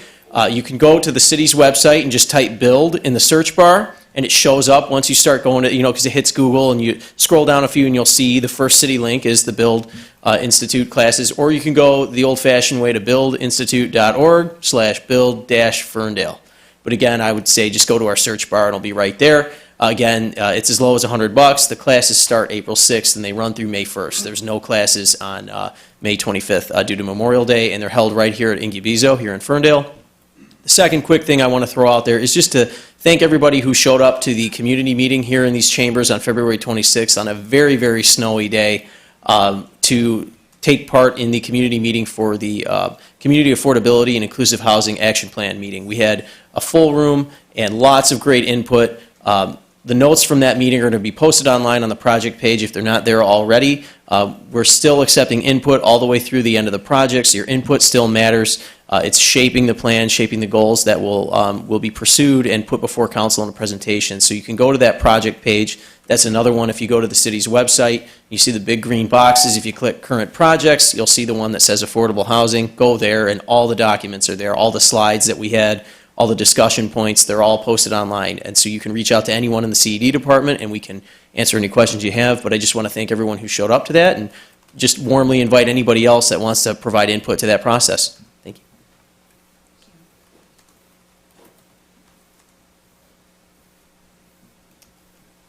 All Hi, Mayor, right, Council good again. evening, Chief. Going off what Dan said about picking up the leaves, please put your leaves to the curb and don't burn them. We had a couple calls last week for people burning their leaves behind their garages. It's very dangerous. It's not allowed in Ferndale. Also, if the weather's breaking, so we're starting to get the burn pit applications, just reminding people they can go on the city's website, fill in the application, and then the fire department will go out and inspect the yard to see if they're approved for a burn permit. It's a one-time fee of $25, unless you move or something. But you can't just go out and make your own burn pit. There's specifications and rules, so please. You mean fill a out fire pit? Yeah. What did I say, a burn A pit? burn pit, you just said, I just wanted to clarify, you said, please don't burn in the back of your garage, and then you said, Don't get a burn your permit for a leaves. burn pit. Yeah, you can have up to a 3-foot ring, but it has to be approved to meet the spacing requirements for your house and your garage. Okay. And other structures. Thank you. All right, thank you very much. Kara? Good evening again, Mayor and Council. So just to start off the conversation about the election that we're having tomorrow, our city clerk and deputy clerk and all of her election support staff and volunteers are all quite busy tomorrow. However, as is the norm, the communications department is in the office all day to monitor all of our channels and to be there to answer questions as they come up. So we've got our communications specialist will be out working one of the precincts, and our communications intern will be out working another one, so they'll be in the field. However, if you post on our city Facebook page, if you post in any of the public forums on Facebook, if you tweet at us, if you post anywhere on any of the channels, Instagram and Twitter included, and use hashtag Ferndale Votes, or if you email information@ferndalemI.gov, all of those channels will be monitored all day long. I will be happy to respond to information about any issues we're having at precincts, questions about weights, and anything else. So I'm a support arm of the city clerk's office tomorrow, and I want people to feel free to reach out if they have any questions or issues. Thank you very much, Kara. Anything from the finance department? Parks and Rec tonight? No? And I don't see Kevin. And why don't we move to the city manager? I'm Yeah. sorry, hang on. City clerk. I've got a couple things. I think you do.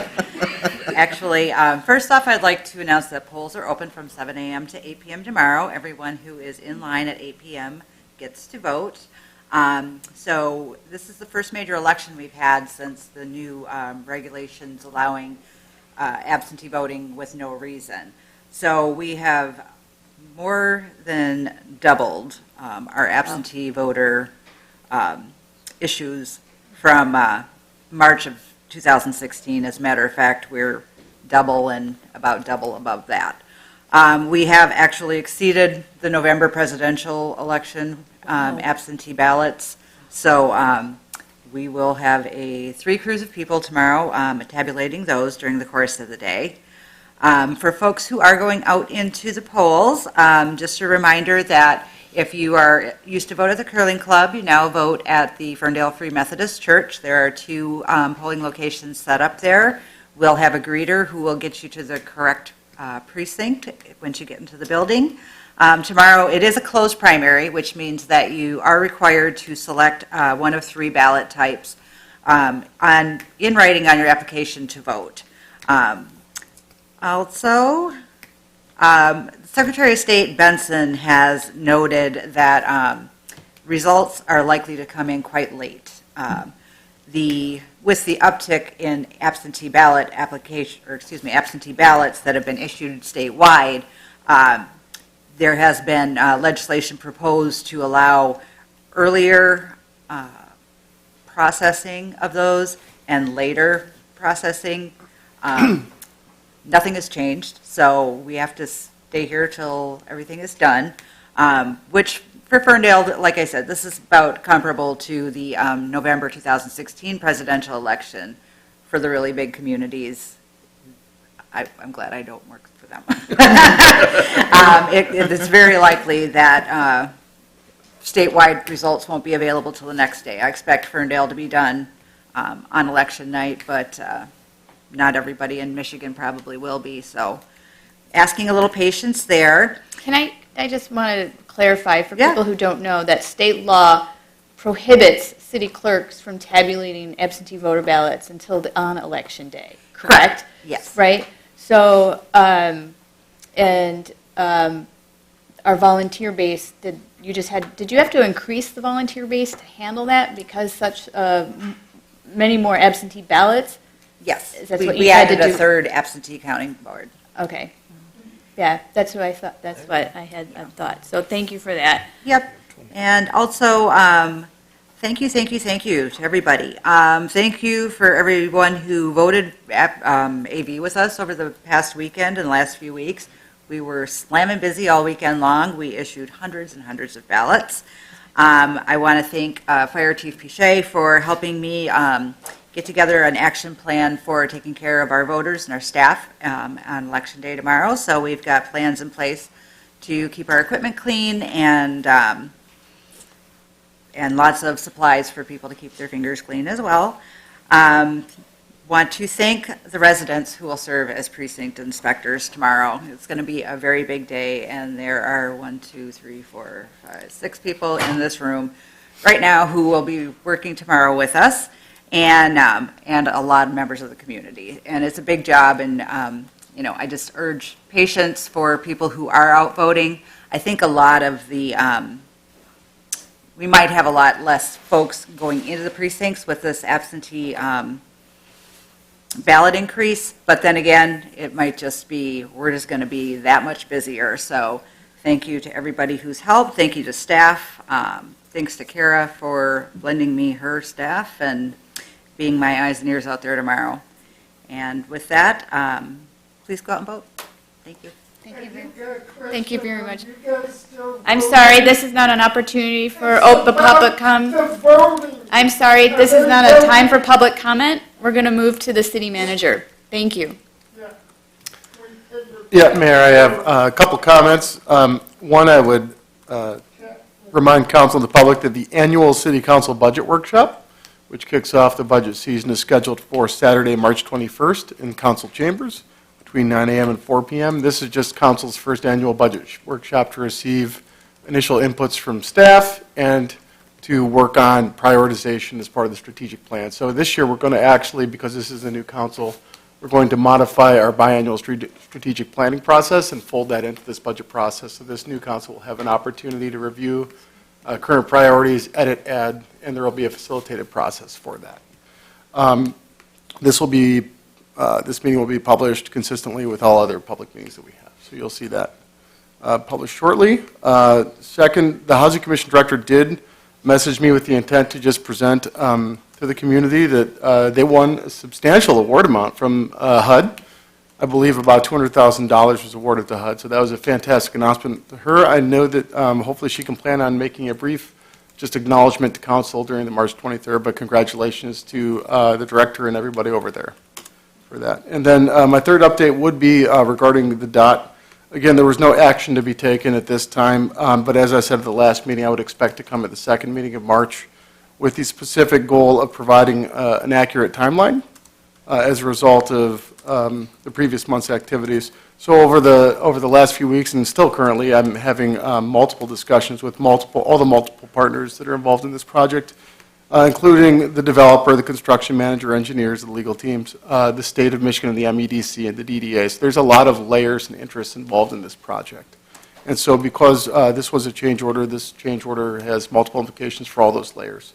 So I need clarity from all of those entities, and I've been obtaining clarity from all those entities, and that should all manifest itself into an updated, accurate timeline for the construction project. And I'll be presenting formally at council on the 23rd. Great, thank you. Mr. Christ, anything from you tonight? Nothing tonight, Mayor. Thank you. Thank you. Councilman Polika, anything from you tonight? I do have one thing. I know everybody has been waiting for this event. On Wednesday, March 11th, at Rosie O'Grady's from 6 to 9 p.m. is going to be a Star Wars trivia hosted by Tito's Handmade Vodka. I know Dan Martin at home is just thrilled to hear this. So it's a fundraiser to support Ferndale Pride. Tickets are $10 a person, but it should be a fun night. They're going to have a Star Wars themed menu too. That's all I have. What's the Star Wars thing? Then I you have look like- no idea. Interesting. Just told Julia I would promote it. Councilwoman Leaks May. Nothing tonight. Excellent. Thank you. Councilwoman Mikulski. Just a reminder, the Arts and Cultural Commission will be held at 6 p.m., not 6:30, at Affirmations on March 19th. And the Beautification Commission is going to be at 6:30 at the Ferndale Area District Library, also on March 19th. And that's it. Thank you. And then finally, I just wanted to also echo Madam Clerk's comments regarding our volunteers. Open and fair elections as part of our democracy, and volunteers in our community helping manage that is what makes our community awesome and the United States awesome, and promoting democracy.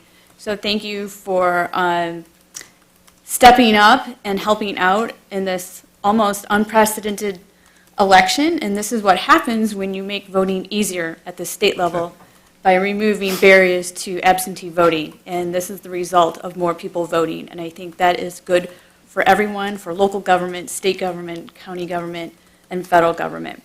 So I look forward to visiting some of our poll workers tomorrow. And then finally, I'm excited to represent the city of Ferndale this Thursday in Ann Arbor at the Michigan Climate Action Summit. I was invited to talk about Ferndale's environmental sustainability work and support for becoming a climate resilient community. And I will be out there working with the environmentalist groups across the state, as well as working with some other communities to learn what they're doing to take more advanced action on becoming climate resilient. So with that, I'm calling the meeting exactly at 8, what? Oh, I'm sorry, one more, just one announcement. I was going to ask our communications director, on behalf of Councilwoman James, who is not here, to just make a brief announcement about her event coming up this Saturday. Oh, thank you. Sorry. Should have remembered to do this on my own. I apologize. But yes, so Councilwoman Brunner James is starting a new event called Conversations with Kat. She's going to come out into the community and talk about, issues that are going on. Her first one is going to be this Saturday, March 14th, 1 to 2 p.m. At the Ferndale Library. And the main topic that she's going to be talking about is marijuana and all of the recent laws and all of the effects that we have on the city of Ferndale. It's open to all. It's completely free, obviously. She encourages all to attend and have great discussion and ask questions. Thank you for that, and channeling Councilwoman James this evening. And with that, I am calling the meeting exactly at 9 o'clock. Thank you, everybody, for participating. Have a great evening.